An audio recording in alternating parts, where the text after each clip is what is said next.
Tak sedikit mahasiswa yang bilang bahwa menulis skripsi itu tak segampang yang kita omongkan. Tapi ingat juga bahwa menulis skripsi itu tak sesulit yang Anda pikirkan.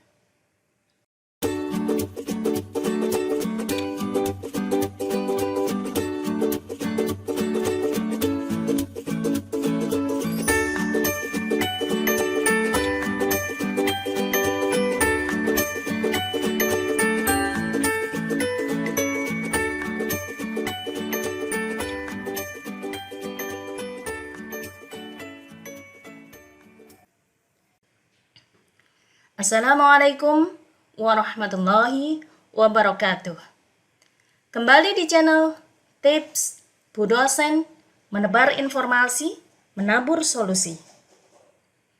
Banyak di antara mahasiswa saya yang merasa berat untuk memulai menulis skripsi, khususnya bab 1, bab yang paling awal dan akan menentukan arah skripsi mereka.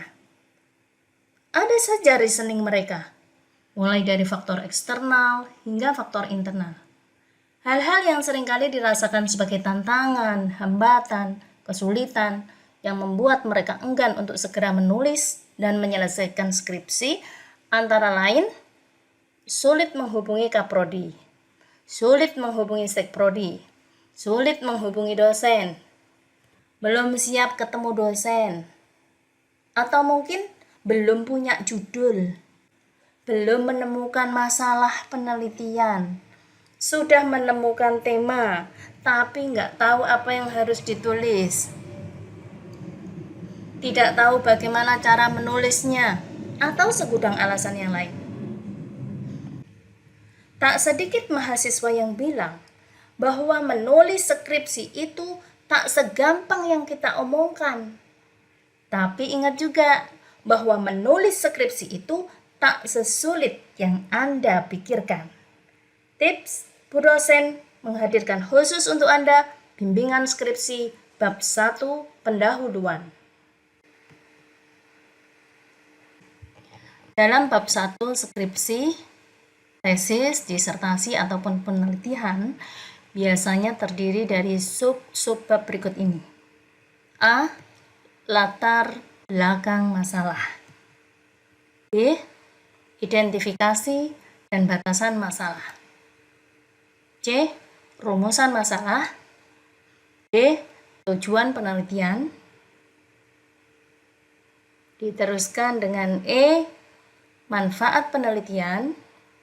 F. Definisi konseptual. G. Penelitian terdahulu. Dan H. Sistematika pembahasan. Nah, sistematika pembahasan ini sangat rentan bagi mahasiswa yang keburu-buru pengen cepat lulus. Misalkan mereka yang sudah mau drop out misalkan. Kalau S1 mereka yang semester 14. Atau mereka yang magister semester 8. Atau yang doktor semester 14 juga. Nah, biasanya mereka ini luput nih sistematika pembahasan. Lupa nggak ditulis. Padahal ini adalah satu yang penting. Bagaimana Anda akan menyajikan hasil penelitian Anda ini, bagaimana Anda akan meramu dan memberikan kepada pembaca. Nah, ini sangat penting. Dan pada kesempatan kali ini, saya akan membahas tentang bimbingan skripsi bab 1 pendahuluan, sub bab A. Latar belakang masalah. Ada apa saja dalam latar belakang masalah itu? Yang ada dalam latar belakang masalah yang Anda harus menulisnya di situ untuk meyakinkan kepada para pembaca, kepada khalayak, bahwa penelitian Anda ini adalah penelitian yang bagus, penelitian yang layak, penelitian yang sangat penting untuk dilakukan dan diketahui publik. Yang pertama adalah paparan fenomena atau data real permasalahan tema skripsi Anda. Kemudian yang kedua adalah riset gap, atau yang seharusnya menurut teori itu bagaimana, keadaan real di lapangannya bagaimana. Nah, Jika teorinya itu harusnya bagus, tapi kalau di lapangannya kurang bagus, atau mungkin di lapangannya lebih bagus, ada inovasi-inovasi, kanan, kiri, depan, belakang. Nah, itu yang perlu kita ungkap juga di latar belakang masalah. Kemudian berikutnya adalah alasan pentingnya penelitian. Alasan pentingnya Anda melakukan penelitian ini. Kalau ini adalah penelitian yang tidak penting, kenapa Anda lakukan? Orang baca aja males, nggak penting. Nah, orang akan tertarik jika apa yang ada di hadapannya itu adalah hal yang penting. Nah, maka di sini kita harus memaparkan, kita harus memberikan alasan kenapa pentingnya penelitian ini. Dan berikutnya adalah kita memberikan alasan, kita memberikan keterangan kenapa kita melakukan penelitian di tempat tersebut atau objek penelitian. Kenapa kita memilih di situ? Jangan sampai Anda mengatakan bahwa karena ini dekat dari rumah lah ya. Nah, jadi berikan alasan-alasan yang masuk akal, yang alasan-alasan akademis ya di situ. Nah, bagaimana cara membuat latar belakang masalah ini? Kita tidak berteori ria saja di sini, tapi kita akan ada contoh. Saya berikan contoh kepada Anda bagaimana cara membuat latar belakang masalah. Bagaimana memaparkan fenomena atau data real permasalahan tentang tema skripsi Anda. Kemudian riset gap-nya di sebelah mana. Kemudian bagaimana cara memaparkan alasan pentingnya penelitian. Bagaimana cara mengungkapkan alasan pentingnya penelitian Anda. Dan kenapa objek penelitian Anda ada di situ.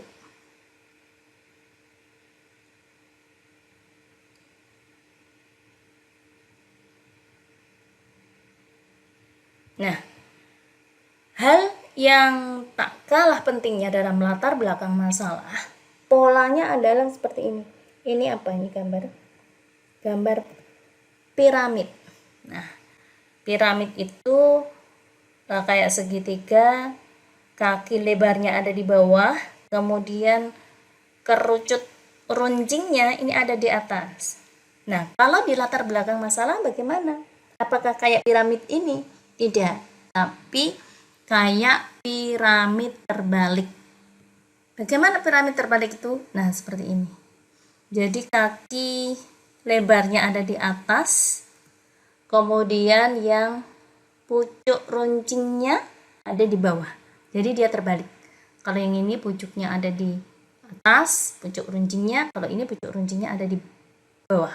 Makanya namanya piramid terbalik. Nah, ini latar belakang masalah yang kita gunakan yang ini. Ya, yang ini.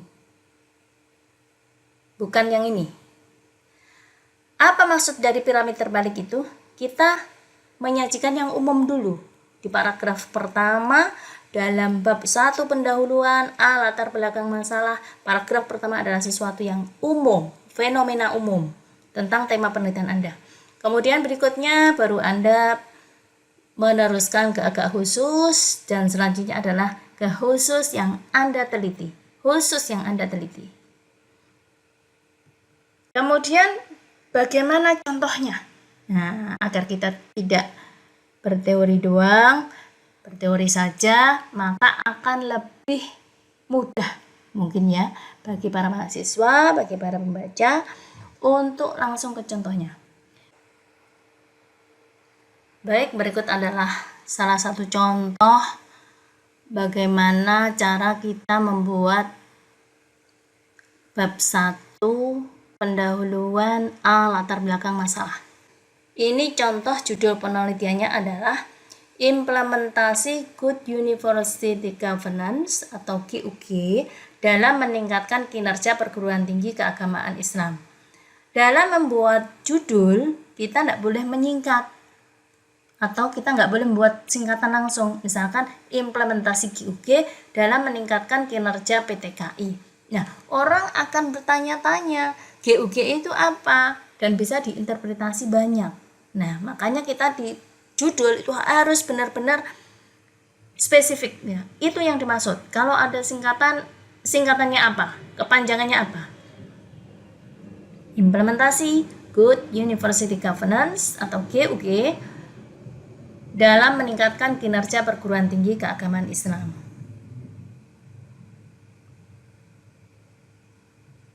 Latar belakang masalah. Nah, dalam latar belakang masalah ini seperti tadi yang saya katakan piramid terbalik, jadi umum dulu, agak khusus, baru ke khusus.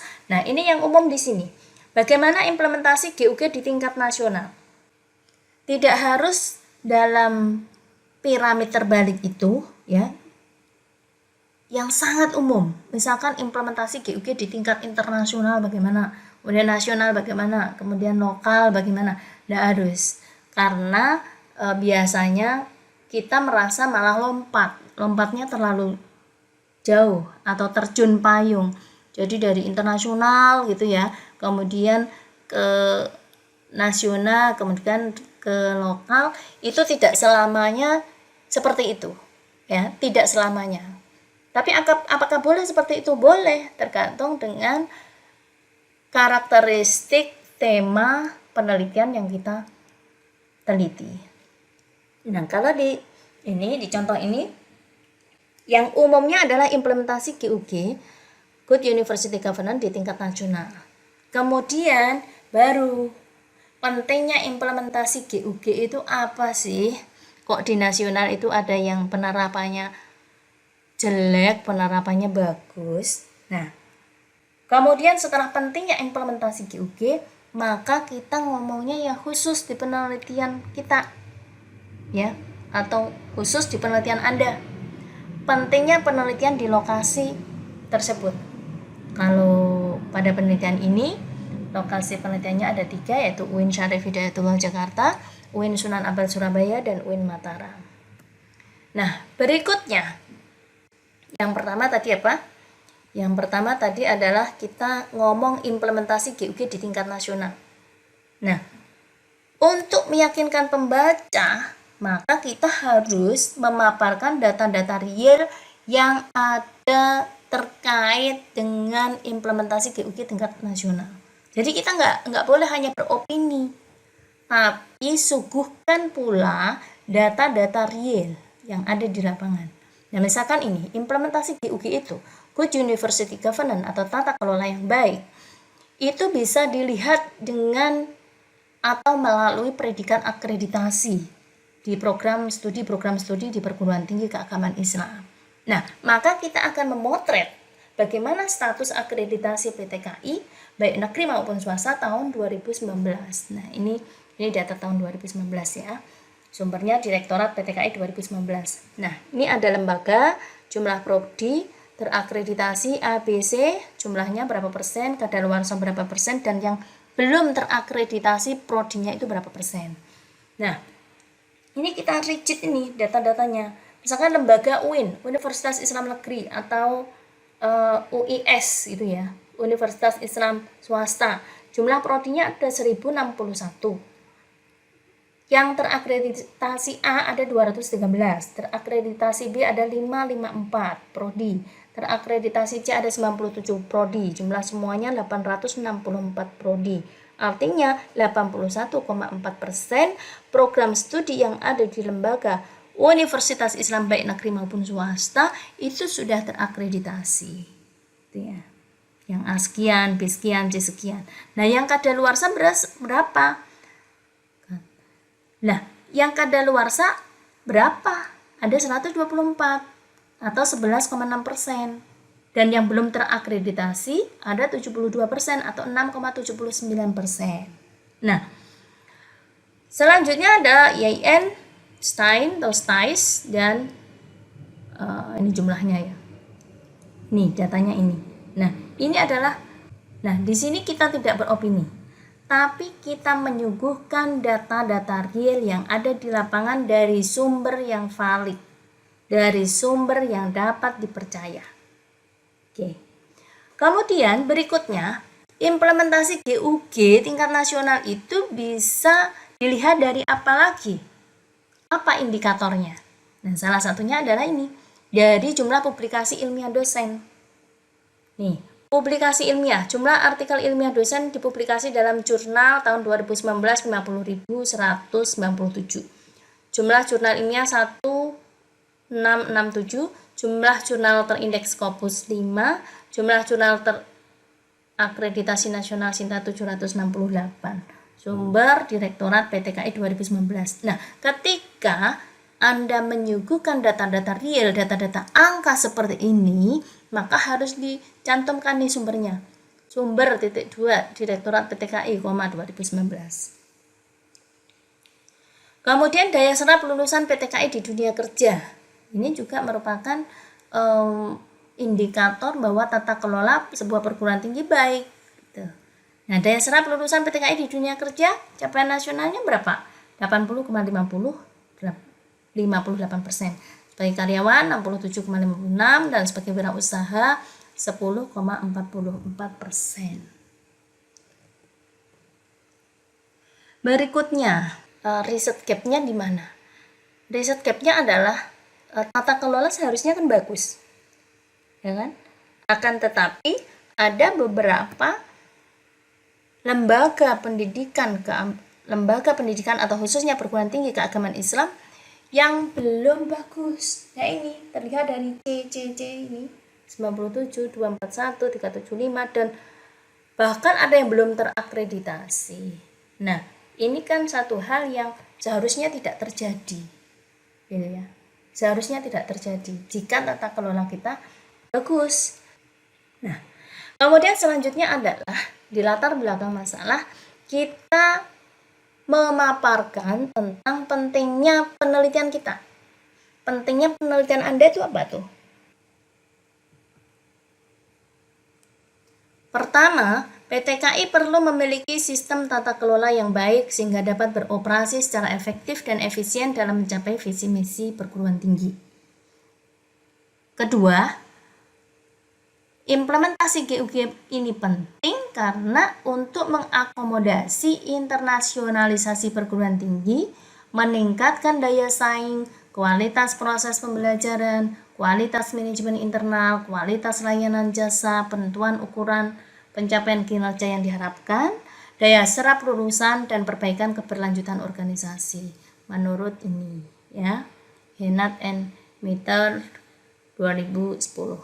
Kemudian yang ketiga, implementasi GUG atau penelitian tentang GUG ini penting karena Good University Governance atau GUG menjadi salah satu tagihan, salah satu pernyataan yang ada dalam instrumen akreditasi perguruan tinggi IAPT 4.0 PNPT. Dan yang keempat, prinsip-prinsip Good University Governance telah menjadi amanah Undang-Undang Nomor 12 Tahun 2012 tentang Pendidikan Tinggi terkait manajemen perguruan tinggi pasal 63 yang menyebutkan bahwa otonomi pengelolaan perguruan tinggi dilaksanakan berdasarkan prinsip akuntabilitas, transparansi, tanggung jawab, independensi, adil, penjaminan mutu, dan relevansi, efektivitas dan efisien, serta nirlaba. Nah, sesuatu yang penting ini harus kita laporkan, harus kita narasikan, harus kita sampaikan kepada para pembaca di latar belakang masalah. Ya, kita nanti di lapangan juga akan memotret ini. Bagaimana prinsip akuntabilitas di 3 perguruan tinggi tersebut? Bagaimana tingkat transparansinya, tanggung jawabnya, independensinya, adilnya, efektivitas dan efisiensinya? Bagaimana di 3 perguruan tinggi?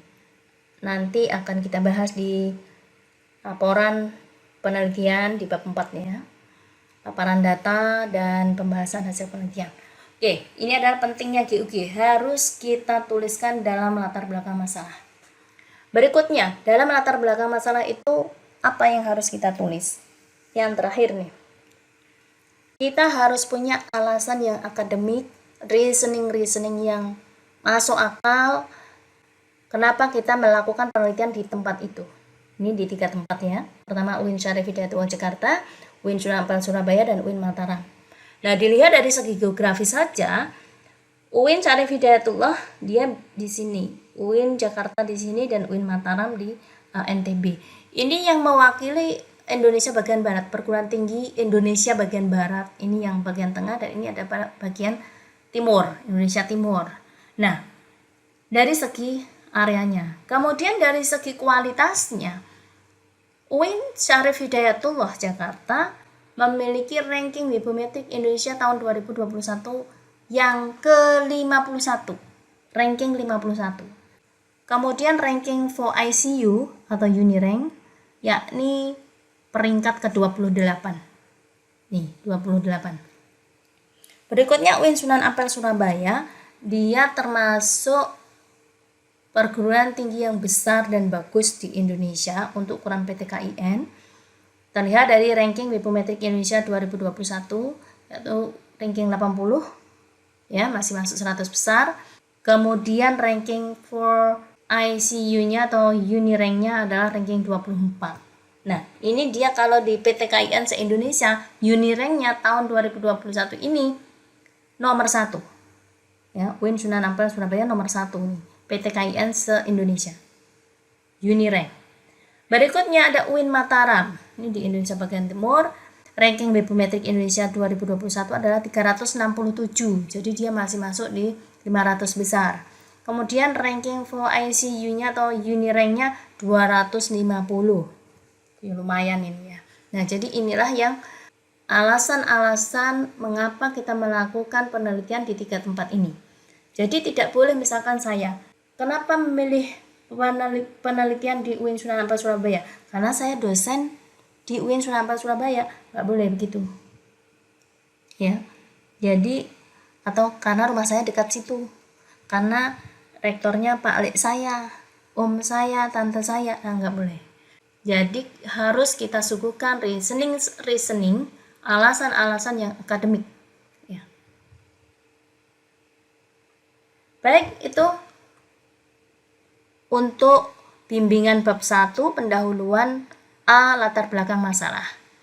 Untuk selanjutnya akan kita bahas mengenai bimbingan skripsi bab 1 pendahuluan B identifikasi dan batasan masalah.